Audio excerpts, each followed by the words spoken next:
तेज धूप के कारण अगर आपके गुलाब की पत्तियां भी इस तरह से जल गई है, प्लांट ग्रोथ नहीं कर रहा है, कलियां नहीं बना रहा है और प्लांट पर फूल नहीं खिल रहे हैं दोस्तों, आप चाहते हैं कि आपका गुलाब का पौधा फूलों से भर जाए, आपका प्लांट काफ़ी ज़्यादा हरा भरा घना हो और उसमें खूब सारी कलियां बने, तो दोस्तों आज की वीडियो में एक ऐसी पावरफुल फर्टिलाइजर आपके साथ शेयर करने वाली हूँ जिसका इस्तेमाल करते ही आपका गुलाब का पौधा हरा भरा घना तो होगा ही, साथ में उसमें बहुत सारे फूल खिलेंगे, काफ़ी बड़े बड़े साइज़ के फूल खिलेंगे। तो ये कौन सी खाद है, किस तरीके से हम अपने पौधे में इस्तेमाल करने वाले हैं, आगे वीडियो में बताने वाली, तो वीडियो स्टार्ट करते हैं। नमस्कार दोस्तों फूलों में गुलाब को राजा माना गया है और बहुत से लोग अपने घर गार्डन में इसको लगाना काफ़ी ज़्यादा पसंद करते हैं, लेकिन समस्या तब आ जाती है जब हमारे गुलाब के पौधे में फूल नहीं खिलते हैं, कलियां नहीं बनती, क्योंकि अभी क्या होती है, बहुत सारे कमेंट मेरे पास आ रहे हैं कि हमारे गुलाब की पत्तियां जल सी रही है। तो आज मैं एक ऐसी चीज़ और ऐसे कुछ खास टिप्स आप लोगों को शेयर करने वाली हूँ जिनको अगर आप फॉलो करते हैं तो आपका गुलाब का पौधा भी इसी तरह से बड़े बड़े साइज़ के फूलों से भर जाएगा। दोस्तों आप देख सकते हैं मेरा गुलाब का पौधा काफ़ी ज़्यादा हरा भरा घना है और कितने बड़े बड़े साइज़ के फूल इसमें खिले हुए हैं। मैंने हर तरह के गुलाब के प्लांट अपने गार्डन में लगाए हुए हैं, देसी और हाइब्रिड, और दोनों ही तरह के गुलाब पर मेरी बहुत अच्छे से फ्लावरिंग हो रही है। पत्तियां आप देख सकते हैं कितनी ज़्यादा लश ग्रीन है दोस्तों, और इतने सारे फूल खिले हुए हैं, हर ब्रांच पर खूब सारी कलियां बनी हुई हैं, खूब सारे फूल खिले हुए हैं, क्योंकि मैं बिल्कुल ऑर्गेनिक चीज़ों का इस्तेमाल करती हूँ और ये ऑर्गेनिक चीज़ों का ही कमाल है। बिल्कुल घरेलू चीज़ों का इस्तेमाल करके आप अपने गुलाब में खूब सारे फूल खिला सकते हैं। आपको बाजार से किसी भी केमिकल की खाद खरीदने की जरूरत नहीं पड़ेगी, बिल्कुल घरेलू चीज़ों से आप इसी तरह से बंच में फ्लावरिंग ले सकते हैं।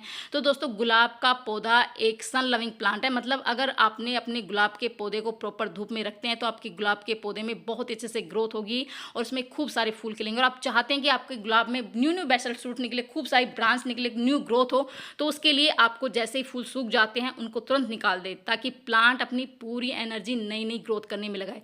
तो इस तरह से अगर टाइम टू टाइम आप पिंचिंग प्रूनिंग करते रहेंगे तो आपके प्लांट में बहुत अच्छे से ग्रोथ होगी। और अब टाइम आ गया कि हम अपने प्लांट की अच्छे से प्रूनिंग कर दें दोस्तों, क्योंकि अभी बारिश आने वाली है, मतलब बारिश का सीजन आने वाला है, जिसकी वजह से न्यू न्यू ग्रोथ हमारे प्लांट में शुरू हो जाएगी। तो अगर हम अभी अपने प्लांट की अच्छे से प्रूनिंग कर देंगे तो हमारे प्लांट में क्या होगी, जहाँ जहाँ से हम प्रून करेंगे, जहाँ जहाँ से कटाई करेंगे, वहीं वहीं से न्यू बेसल शूट्स निकलेगी। मैंने कुछ टाइम पहले, मतलब आज से 8 से 10 दिन पहले, आप देख सकते हैं मैंने यहाँ से कट किया था और वहीं वहीं से न्यू बेसल शूट्स कितनी सारी निकली, और प्लांट नई ब्रांच पर ही फूल और कलियां बनाता है दोस्तों। खूब सारे फूल खिलेंगे नई, क्योंकि पुरानी ब्रांच पर फूल नहीं बनते हैं, कलियां नहीं बनती है, फूल नहीं खिलते हैं। तो अगर आप टाइम टू टाइम इस तरह से प्रूनिंग करते रहेंगे, कटाई छटाई करते रहेंगे, तो वहाँ से न्यू बेसल शूट्स निकलेगी। आप देख सकते हैं मेरे प्लांट में जितनी भी मैंने जहाँ से प्रून किया था वहीं वहीं से न्यू बेसल शूट्स कितनी सारी निकली है। दूसरा फायदा ये होता है कि जब भी हम कटाई छटाई करते हैं तो नई बहुत सारे नए प्लांट तैयार कर लेते हैं। तो देखिए मैंने कितने सारे गुलाब के प्लांट नए तैयार कर लिए। ये मैंने कुछ टाइम पहले, महीने 2 महीने पहले लगाया था और ये पूरा प्लांट बन चुका है। तो मेरी कटिंग सारी सक्सेसफुल होती, कोई भी कटिंग मेरी फेल नहीं होती दोस्तों। नेक्स्ट आपको क्या काम करना है कि अपने प्लांट की अच्छे से गुड़ाई ज़रूर करना है। गुड़ाई करना बहुत ही ज़रूरी दोस्तों, क्योंकि आते गर्मी में हम 2 या 3 बार अच्छे से प्लांट में पानी डालते हैं, जिससे मिट्टी काफ़ी सख्त हो जाती है और जो भी हम खाद डालते हैं उसका पूरा पोषण प्लांट को नहीं मिलता है, जिससे हमारे प्लांट की ग्रोथ नहीं होती है, ना ही उसमें फ्लावरिंग होती है, ना ही कलियाँ बनती है और हमारा प्लांट बिल्कुल बेजान सा हो जाता है। अगर हम इस तरह से टाइम टू टाइम गुड़ाई, मतलब 10 से 12 दिन में अच्छे से गुड़ाई करेंगे तो इससे मिट्टी काफ़ी ढीली रहती है, भुरभुरी रहती है, और जो भी हम खाद डालेगा उसका पूरा पोषण प्लांट की जड़ों को मिलेगा, जड़ों का विकास होगा, प्लांट का विकास होगा, उसमें बहुत अच्छे से फ्लावरिंग होगी। दूसरा है किसी भी तरह का फंगस हो, कीड़ा हो, बिल्कुल खत्म हो जाए, चींटियां खत्म हो जाती है दोस्तों, क्योंकि प्रॉपर धूप और प्रॉपर ऑक्सीजन प्लांट की मिट्टी को मिलती है, जिससे प्लांट की मिट्टी काफ़ी ज़्यादा एक्टिव होती है। प्लांट की मिट्टी अगर एक्टिव होगी तो हमारे प्लांट में बहुत सारे फूल खिलेंगे और बहुत अच्छे से ग्रोथ होगी दोस्तों। इसके बाद दोस्तों अगर आप चाहते हैं कि आपके गुलाब के प्लांट पर हर एक ब्रांच पर इसी तरह से बंच में कलियां बने और खूब बड़े बड़े साइज के फूल खिले इसी तरह से, और बिल्कुल आपका प्लांट लश ग्रीन हरा भरा घना हो, तो आज मैं एक ऐसी खाद बताने वाली जो बिल्कुल घरेलू खाद है और घर में ही आपको सारी चीज़ें मिल जाएगी। उस खाद को बनाने के लिए सबसे पहले आपको प्याज के छिलके का इस्तेमाल करना है दोस्तों। प्याज का छिलका हमारे प्लांट के लिए बहुत ही बेहतरीन और फ्री की खाद है। इसमें भरपूर मात्रा में पोटेशियम, कैल्शियम, आयरन, मैग्नीशियम और सल्फर जैसे पोषक तत्व होते हैं।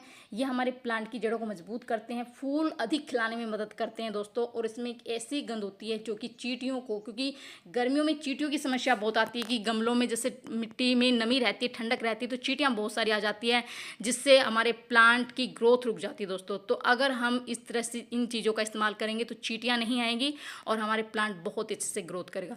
दूसरी चीज़ का जो मैं इस्तेमाल कर रही हूँ दोस्तों, ये है नींबू के छिलके। नींबू के छिलके अभी गर्मियों में बहुत ही आसानी से आपको मिल जाएंगे, घरों में आते रहते हैं। और आप इनको फेंकने के बजाय अपने प्लांट में इस्तेमाल करें दोस्तों। ये हमारे प्लांट में एक टॉनिक का काम करता है दोस्तों, और इसमें एक साइट्रिक एसिड, पोटेशियम जैसे पोषक तत्व होते हैं जो कि हमारी मिट्टी के पीएच लेवल को सुधारते हैं, कीटों को दूर रखते हैं, किसी भी तरह का फंगस कीट हमारे प्लांट के आसपास भी नहीं फटकता है। तो इस दोनों चीज़ों को हम इस तरह से खाली जार में डाल देंगे, और इस जार को हम पानी से फिल करके कम से कम 2 दिन के लिए हम रख देंगे। 2 दिन बाद हमारा जो ये फर्टिलाइज़र है वो बनकर तैयार होगा दोस्तों, और 2 दिन बाद ही हम अपने पौधों में इसका इस्तेमाल करेंगे। और अगर इन चीज़ों का इस्तेमाल हम अपने प्लांट पर टाइम टू टाइम करते हैं तो इससे में बहुत सारे पोषक तत्व होते हैं जो कि हमारे प्लांट की में बहुत ही अच्छे से ग्रोथ करने में, अधिक फूल खिलाने में बहुत ही अच्छे से मददगार होते हैं। तो इस तरह से आप दोनों चीज़ों को अच्छे से मिक्स कर लीजिए, मतलब दोनों चीज़ों को इस तरह से डाल दीजिए, और पानी से फिल करके आप इस जार को किसी छाया वाली जगह पर ढककर 2 दिन के लिए रख दीजिए। 2 दिन बाद हम इसका इस्तेमाल अपने पौधों में करेंगे दोस्तों। तो 2 दिन बाद देखिए ये जो हमारा लिक्विड फर्टिलाइज़र है वो कुछ इस तरह से बनकर तैयार होगा। देखिए बहुत ही पावरफुल है। जितना भी हमने इसमें जो चीज़ें डाली थी, जिसमें प्याज के छिलके, नींबू के छिलके हमने इसमें डाले थे, उसका पूरा न्यूट्रिशन इस पानी में आ चुका है दोस्तों। बहुत ही बेहतरीन एक जैविक खाद बनकर तैयार हुई है। और इसमें मैं एक चीज़ और मिलाने वाली हूँ जो कि आगे बताऊँगी, जिसकी वजह से ये खाद और अधिक पावरफुल बन जाएगा, जिससे हमारे प्लांट की ग्रोथ तो होगी, साथ में उसमें बहुत ही अधिक मात्रा में कलियाँ बनेगी दोस्तों, और बहुत ही बड़े बड़े साइज़ के फूल खिलेंगे। तो सबसे पहले इन सारी चीज़ों को जो हमने डाली इसको अच्छे से मिक्स कर लेंगे। पानी का कलर बिल्कुल चेंज हो चुका है दोस्तों, और इसको हम खाली जार में, किसी दूसरे खाली जार में इस छलनी से छान लेंगे। इस तरह से आप कपड़े से भी छान सकते हैं, आप छलनी से भी छान सकते हैं, जैसा आपको ठीक लगे इस तरह से आपको छानना है। और इसमें जो मैं वो चीज़ मिलाने वाली वो भी हमारे किचन में ही मौजूद है दोस्तों, बहुत ही पावरफुल है। और अगर उसका इस्तेमाल इस टाइम पर हम करते हैं तो हमारी गुलाब में बहुत ही अच्छे से फ्लावरिंग होगी। सामने आप देख के समझ ही गए होंगे दोस्तों, ये कॉफ़ी पाउडर है जो कि 10 रुपये का पाउच बहुत ही आसानी से मिल जाएगा दोस्तों। और कॉफ़ी पाउडर में भरपूर मात्रा में नाइट्रोजन होता है जो कि हमारे प्लांट में की पत्तों को हरा भरा करने में और उसके बहुत अधिक फूल खिलाने में मददगार होता है दोस्तों। इससे हमारे प्लांट में न्यू जो ग्रोथ है वो बहुत ही जल्दी स्टार्ट होती है, और इस टाइम पर हमें अपने प्लांट में न्यू ग्रोथ बहुत ज़रूरी चाहिए होती है। तो कॉफ़ी पाउडर को आप इस तरह से जो हमने फर्टिलाइज़र तैयार किया इसमें आप इस तरह से डालकर मिक्स कर लीजिए दोस्तों। इसके साथ ही ये मिट्टी में जो मौजूद हानिकारक बैक्टीरिया होता है, कीट होते हैं, फंगस होता है, वो भी बिल्कुल ख़त्म हो जाता है कॉफ़ी पाउडर के इस्तेमाल से। इससे मिट्टी एसिडिक बनती है, और गुलाब के पौधे को एसिडिक मिट्टी बहुत पसंद है दोस्तों। अगर गुलाब के पौधे की मिट्टी एसिडिक होगी तो उसमें बहुत ही अधिक मात्रा में फूल खिलेंगे।